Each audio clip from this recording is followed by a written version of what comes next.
Hi, everybody. Welcome back to another episode of the Divorce and Separation Coach podcast. Today, we're talking about a very complex issue and a very sensitive one.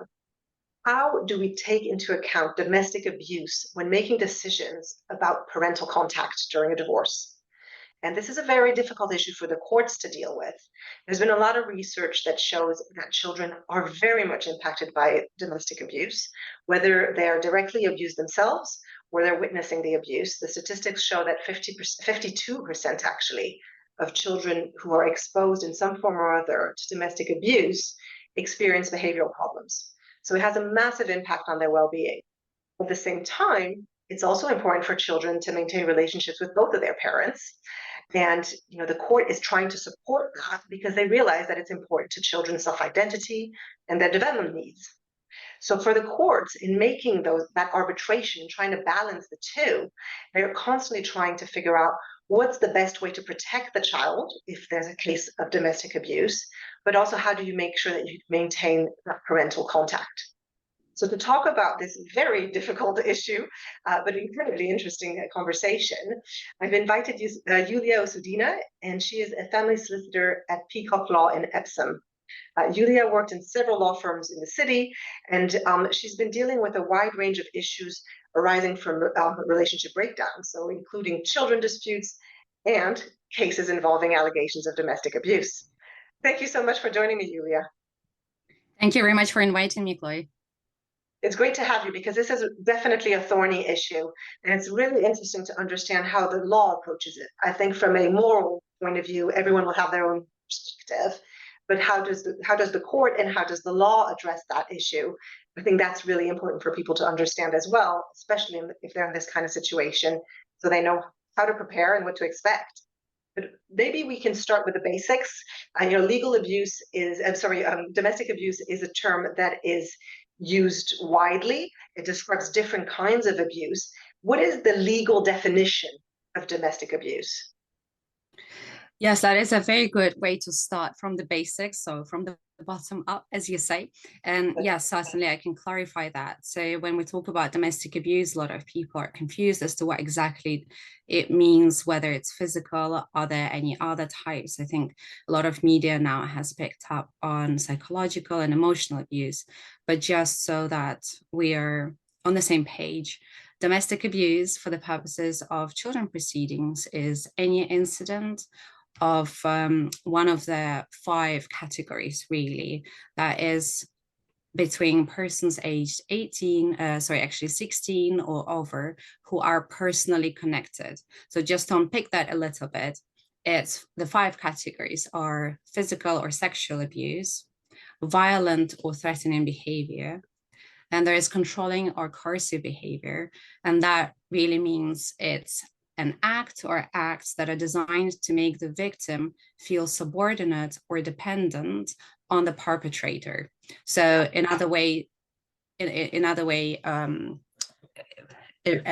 kind of act that is determined to trap them in the relationship. Then there is coercive behavior, which means any assault, threats, humiliation, intimidation, or any abuse to punish them or frighten the victim. And then there is also economic or financial abuse. So again, that can be used as means of controlling the victim, so trapping them in the relationship by not letting them escape.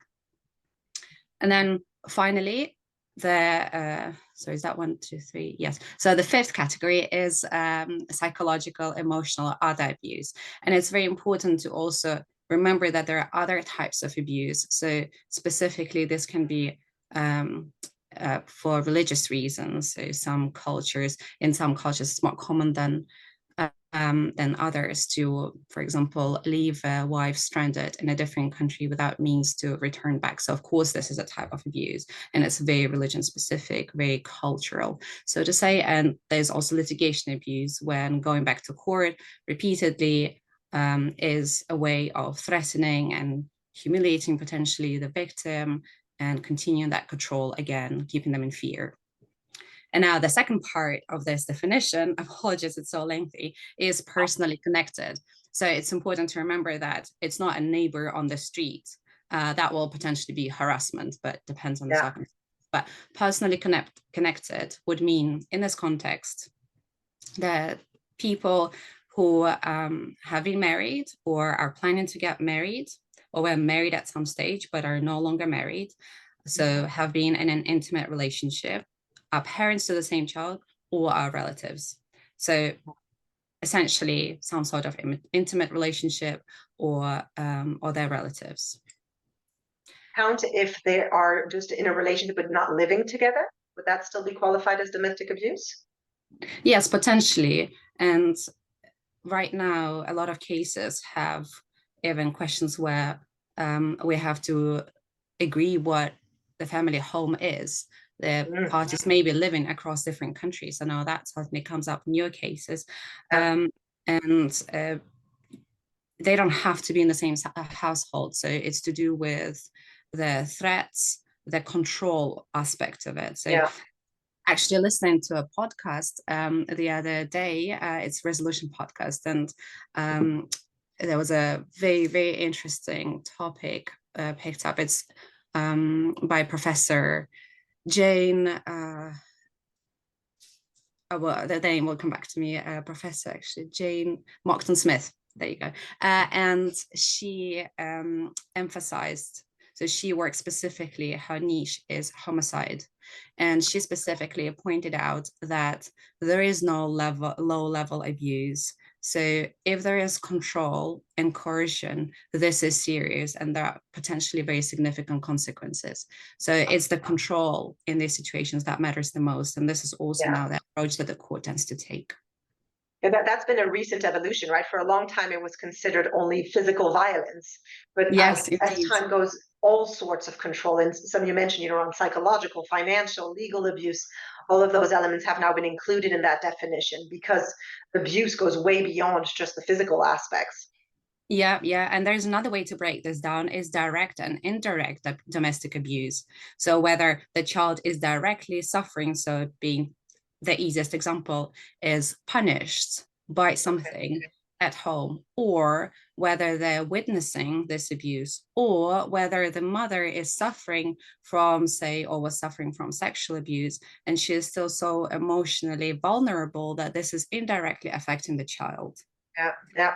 I mean, whether they're witnessing it or being directly impacted, it is definitely some form of abuse to them because they're being exposed to things that they shouldn't be having to deal with really at their age. So that, the fact that the definition's been widened over time is brilliant because it reflects a reality. But I guess from the court's perspective, it also makes it harder because it's no longer about just showing there's a bruise. It's about much more subtle ways of controlling and abusing somebody. So how do the courts go about assessing the credibility of these claims, in particular during children matters hearings? Yeah, so that's a very good question. And indeed, domestic abuse is an issue that comes up often in children proceedings and in different forms. And quite often there would be one party that alleges one thing and another party that alleges another thing, and both of them are alleging domestic abuse. And where do you go from it? So the starting point, whenever the court decides that there is a question about the child's upbringing, is that the child's welfare is the court's paramount consideration. So I know these words are cumbersome, but this is exactly what it says in Schedule 1.1 of the Children Act 1989. So this is the very much the basics. So Section 1.1 doesn't get more basic than that. So the child's welfare is the court's paramount consideration. And all that means is basically that we need to think about the child first.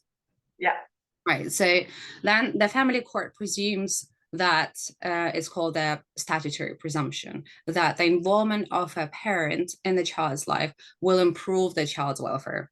So it's good for the child, for their identity, to know both parents, to have contact with parents, as long as it is safe to do so. And so this is when the court starts to unpick things.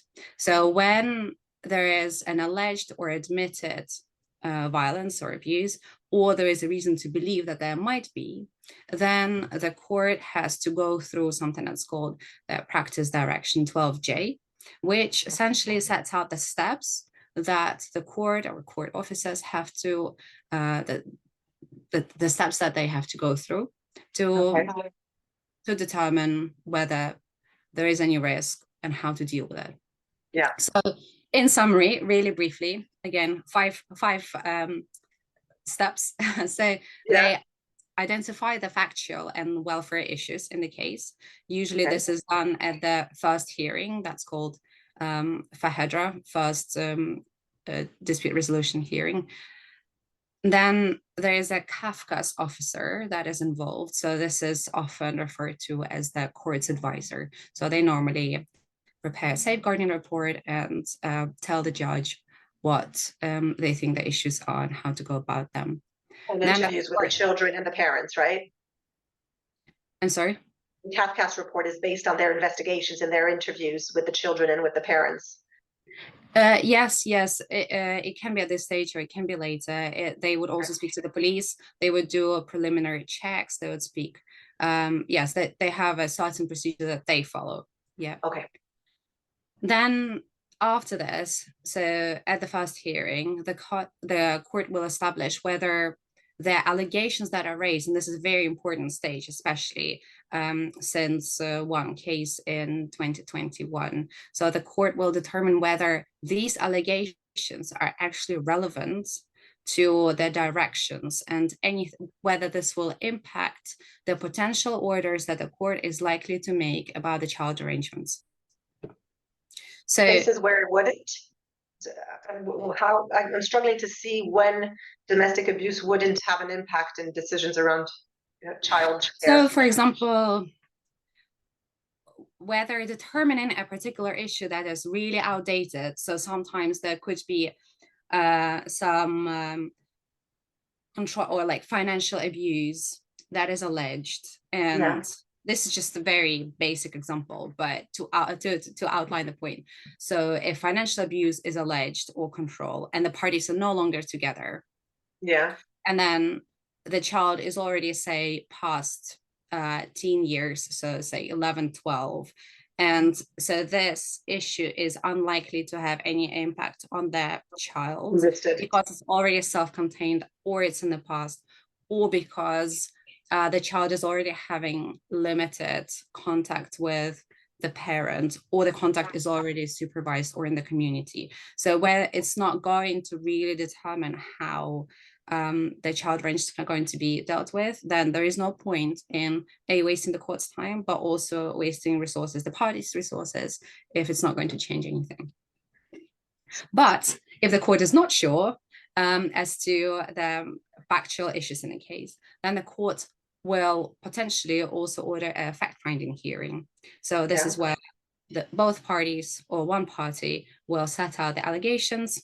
Another party will then respond to the allegations, and then there will be a hearing about those allegations. So they will present their evidence, they will be cross-examined about those, and then the judge will determine whether, well, they will go through each allegation and determine whether they are in a position to make any findings or not. So it can happen that they can't make a finding because there isn't enough evidence. So for you as a lawyer, how do you support your clients in gathering and presenting that evidence, the fact-finding hearing? Yeah, so it's very much depends on the domestic abuse at hand, and it's that there isn't, so to say, a checklist, do X, Y, Z, and that's it. So it would be very important to unpick what was actually happening. So I quite like to sit down with clients and understand what the arguments are actually about, because you can trace back and understand, oh, if someone is jealous, okay, this is likely to be about control. So are we talking about coercive and controlling behavior? Is this a pattern? So if this is a pattern, then it's very important to show it in a very different way to, say, for example, physical abuse, where it could have been someone hitting someone, breaking a nose, and then you've got police evidence. So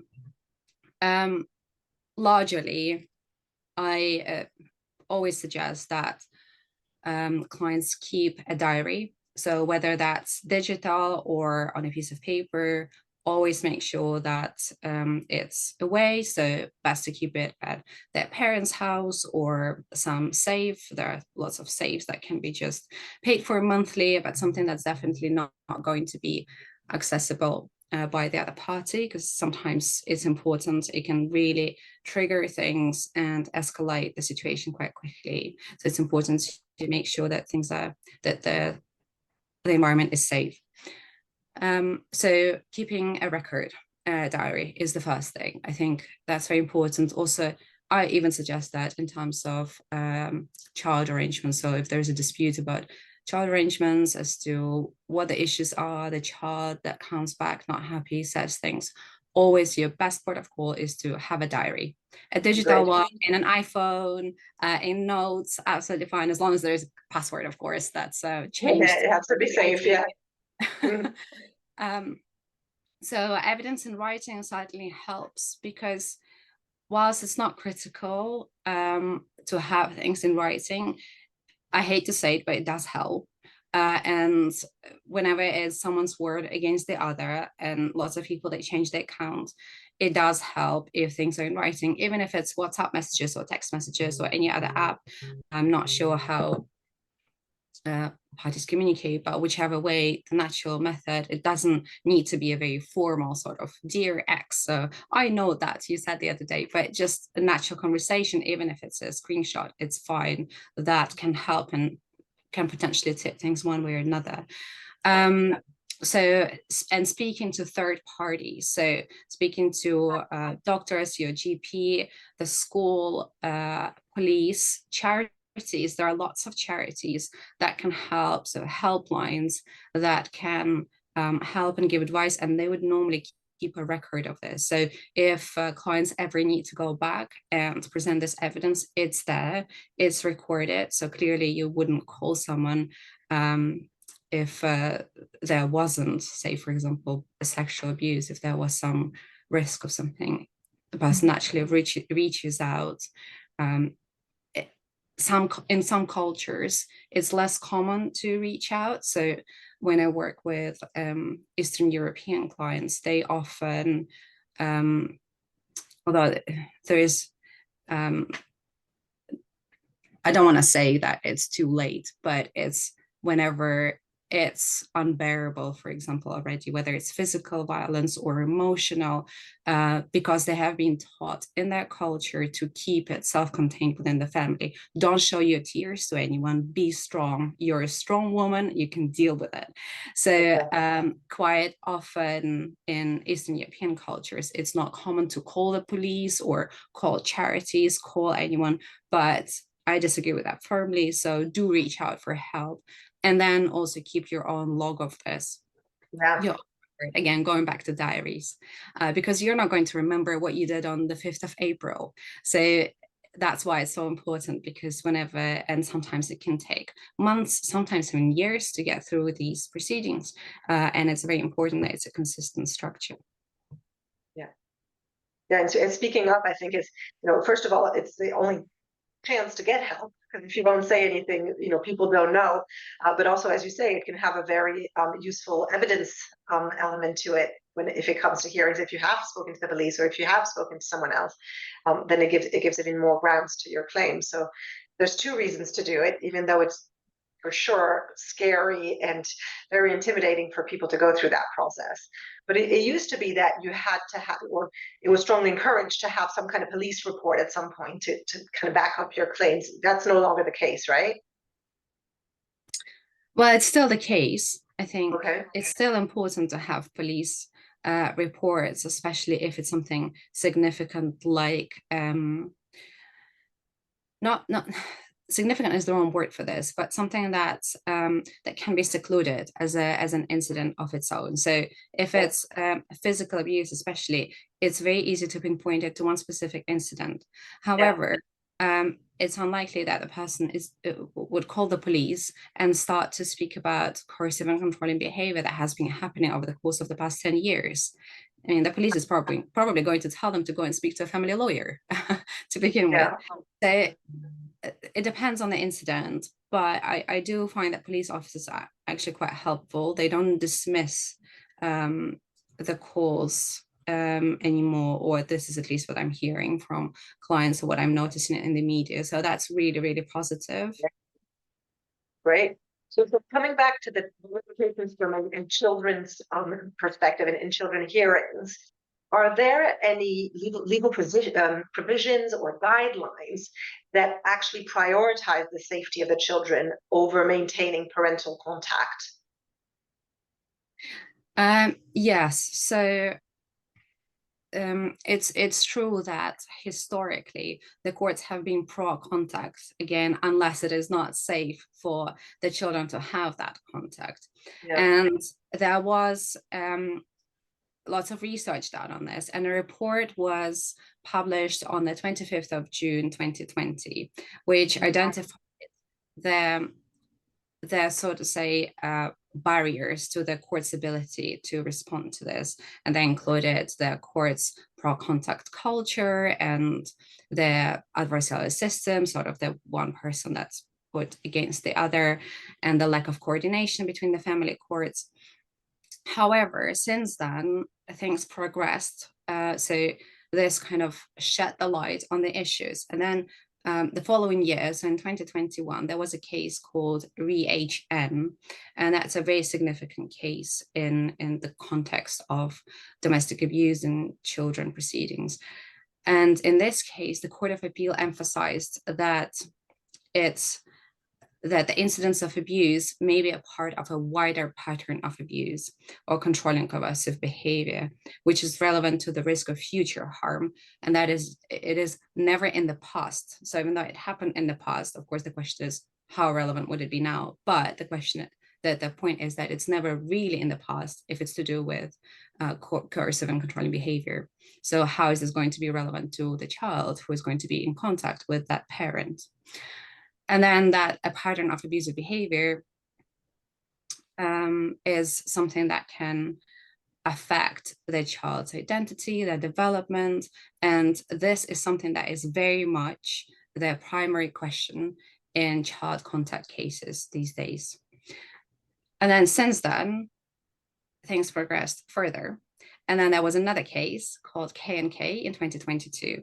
And that's when the court also confirmed this approach and took it further and said that actually that is correct, but we need to think about the allegations and how relevant they are to the children, to the children arrangements.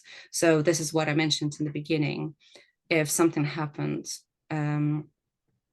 that is very much about the mother and the father of the child, and they're no longer together, is this actually the finding of this? Is this likely to affect the contact that the child is going to have with the father? But it could be the mother that is the abuser. I'm not trying to be sexist here, but just picking one. So is it necessary and proportionate to have the fact-finding hearing? Is it going to change the court's direction about the child arrangements? And this is what the court is going to consider. So how do they make that decision when they have to decide whether there's going to be some parental contact and what form it takes, but there's evidence of domestic abuse? How do they make that decision, and how do they inform those orders? Yeah, so they go through the steps, the initial steps. So they go through the first hearing, they outline the issues. First, they need to determine whether there is a need to have a fact-finding hearing, which then, in a way, if you like to think about it, pauses the main proceedings until there is a finding. Sometimes it's very important. Say, for example, it's a sexual abuse allegation. It's absolutely critical to find out whether that happened or not. And it might not be even safe for a child to have contact with the father at all, or in the very best case scenario, to have contact on a supervised basis so that there is one person, so one-to-one supervision, and then there is a report written after each contact. So they need to go through the steps to determine whether, well, A, the fact-finding hearing is necessary, so this is critical, and B, if it's not necessary, then how their allegations are going to determine or change the direction of the child arrangements hearings. So are there any further directions that need to be dealt with? Are there perhaps it's a communication issue, and if the parties are being aggressive with one another, by putting an actual schedule in place so that they don't even have to see one another. Say one parent drops off a child at school and the other parent picks that child up, they don't even have to see one another, and maybe that will eliminate the aggressive attitude towards one another. And this is also especially relevant, I want to say, in cases where there are cross allegations, and one Yes. party says, I did this because he did XYZ, and no, and I did that because she did XYZ. So by putting a very rigid schedule in place, that can help. But then for me, the question would be, is it actually necessary to go to court if this is the issue? Maybe things can be resolved outside of the court. Is perhaps mediation and non-court dispute resolution, any other form of non-court dispute resolution relevant in this case? And there's a lot of emphasis now on trying to resolve things outside of court. Yeah, it's a never-ending debate about whether that's an option when there's domestic abuse, and there's all kinds of responses out there. Now, I'm curious, in cases where the fact-finding hearing doesn't find evidence of domestic abuse. First of all, it doesn't necessarily mean it doesn't happen; it just means they haven't had enough evidence to prove that. But in that case, are those allegations simply set aside and then we're back to normal proceedings? Or does that actually get held against the person who made the allegations? So in short, it depends. Okay, like everything in law. But it really depends on what the allegation was, and also the attitudes of the perpetrator. So in particular, for example, has there been any acknowledgement of that abuse? Has there been some acceptance of responsibility for that abuse? And what court wants to see is the full acceptance of the fact that it was totally inappropriate for that abuse to take place then. Okay. Especially because it affects the child. So the court wants to see that the perpetrator understood what they did, saw, said, acknowledged that that was inappropriate, that there was an expression of regret and some sort of demonstration of understanding that that abuse had on the child. And then in particular, a wish to change things and to make things better for the child. So if these aspects are present, then I would like to say that yes, the court will want to adopt the trajectory, so to say, towards the direct contact. Now, saying that, that might never happen, that might never be safe, especially if there were some significant issues against which it's difficult to safeguard. So it could be controlling behavior can be very significant in certain cases. It's more difficult to prove it because it's a pattern, but it's not impossible, certainly. And often it comes up in cases with other issues, like sexual abuse, for example. So if there was a time when the court said that no direct contact is appropriate, so direct contact, just to clarify, is when a child sees the parent in person, then they may say that indirect contact is appropriate. Which is contact by telephone, cards. Their reports can be sent to the father or the mother, whoever is the perpetrator. And nowadays the technology is so good, you can have Zoom calls as we're doing now, and we can do video calls, FaceTime, WhatsApp video calls, so many options. So this is all indirect contact because it's not in person. And so if that was the case, and the father in the meantime is going through some sort of anger management program or a parenting program, co-parenting program, and the mother can often benefit from some also programs of communication, how to deal with those personalities, how to co-parent together, how to communicate, how to there's so many of them. So if they've gone through these stages and the abuser can demonstrate what they've done to improve the communication, the attitude, that they can show the responsibility for their former actions, then certainly they can try and bring the case back to court, or try and agree that with the other parent that they trial some sort of improved contact. Yeah. On a more continuous basis or more frequent basis, or maybe there will be less supervision. It can be as part of the community. So if the contact was supervised, they can have now contact in a contact center, or maybe as part of some sort of community center.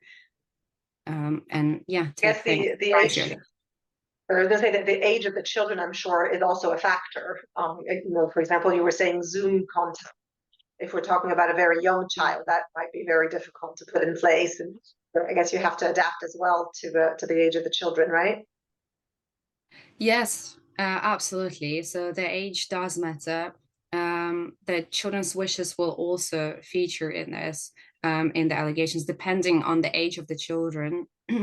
Their wishes will always be taken into account, but then the weight that is given to their wishes will be different. So, for example, if the child is above the age of 10, then it will be considerable weight. If the child is from 6 to 10, then it's usually an intermediate stage. And the wishes of a child under the age of 6 would normally carry least weight. And of course, it has to be age appropriate.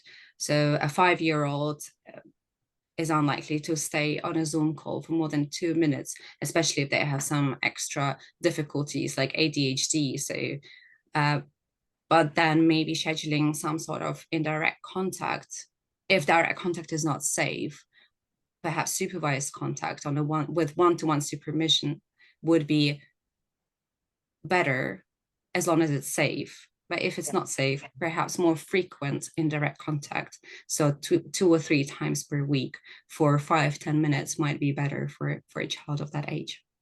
Okay, yeah. And so what I was asking you earlier was just a little bit different. I was trying to understand when there is an allegation that isn't proven and that the court cannot, find evidence for. What happens in that case? If they've had this fact-finding hearing, there's no concrete evidence or not enough evidence for the court to feel comfortable recognizing that there's been domestic abuse. In that case, does it just get set aside and the children proceedings continue, as in a traditional case, or does it still remain a factor in the decision making? Yes, that's a very valid question. So normally there is an interim order pending all of the proceedings.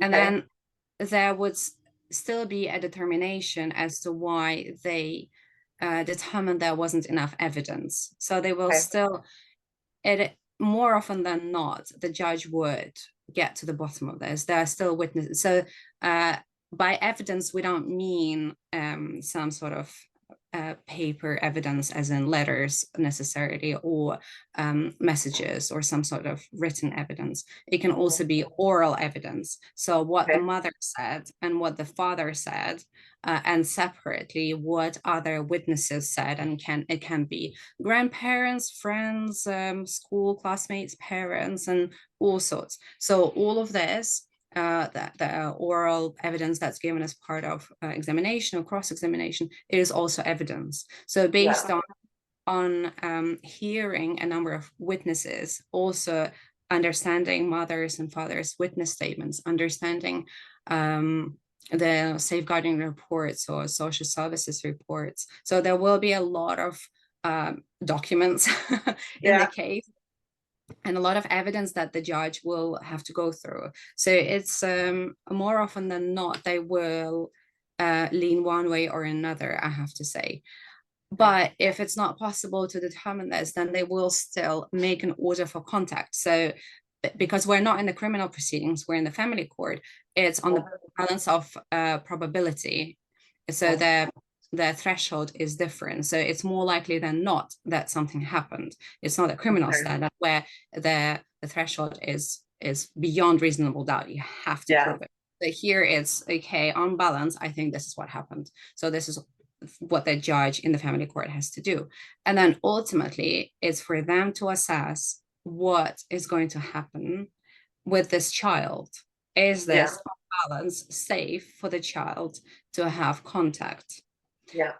And then if they are really, really not sure at this stage, then what they can do potentially is make an order, put an order in place, and then with a provision that it will be reviewed sometime later, or that there will be a gradual increase in contact, so it can move, so to say, in stages. So it would be indirect to begin with one direct contact every 2 weeks, and then it will improve, or it would be overnight stays that will be added over a course of a couple of months or half a year. Take a more cautious approach. It's still usually taken into consideration. Yeah, indeed. That makes sense. Because it's back to that principle you were saying earlier around the welfare of the child, right? You'd rather be safe than sorry, and so it's always too much security and safety around it than not enough, which makes a lot of sense. I could stay here all day chatting to you about this. I've got a million other questions, but I am conscious of time.